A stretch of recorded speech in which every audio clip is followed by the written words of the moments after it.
Ez a legfinomabb étel, amit valaha ettem. Ez az új kukoricás recept, valami tökéletes. Nem kell hozzá más, mint nyers kukorica, 15 perc az airfryerben, pár fűszer, sajt, és készen van. Új kedvenc, próbáld ki, és te leszel a család sztárja. Pucoljuk meg a kukoricákat. Levágjuk az egyik végét, aztán a másikat is. Most felbevágjuk. Most ezt is hosszába kettévágom, és most ezt is megfelezem. Fűszeres vajat készítünk, ezzel fogjuk bekenni a kukoricadarabokat. Kétféle vajat készítek.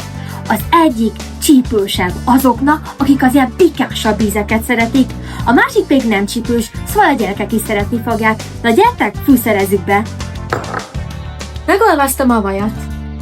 Teszünk bele borsot, oregánót, kakukkfüvet, fokhagymaport, vöröshagymaörleményt, őrölt fűszerpaprikát, de ez csemege, sót, fokhagymakrém. És most jön az egyetlen különbség. A pikánsba teszek cayenne chili paprikát, a másikba pedig nem. Keverjük őket jól össze. Kerítsd be a kukoricadarabokat vele. Állítsuk az airfryert 200 fokra, és tegyük bele a kukoricadarabokat. Félúton rázzuk meg, nehogy odaégjen.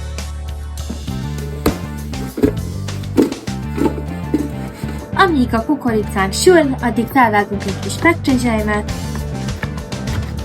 hozzáöntünk egy kis olívaolajat, jó alaposan keverjük össze, mert majd ezzel fogjuk megkenni a kész kukoricáinkat. Olyan finom lesz! Reszeljünk egy kis parmezánt is, kenjük be alaposan a petrezselymes olajjal, és szórjuk be parmezánnal. Ma is milyen finomat készítettem! Ez az új kukoricás recept valami különleges, annyira finom. Jöjjön az ízteszt! Megcsöpögtetem egy kis lájmmal.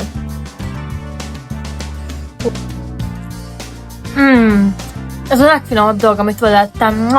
Tényleg nagyon finom. Ti is próbáljátok ki, és ne felejtsetek el feliratkozni a csatornámra. Sziasztok!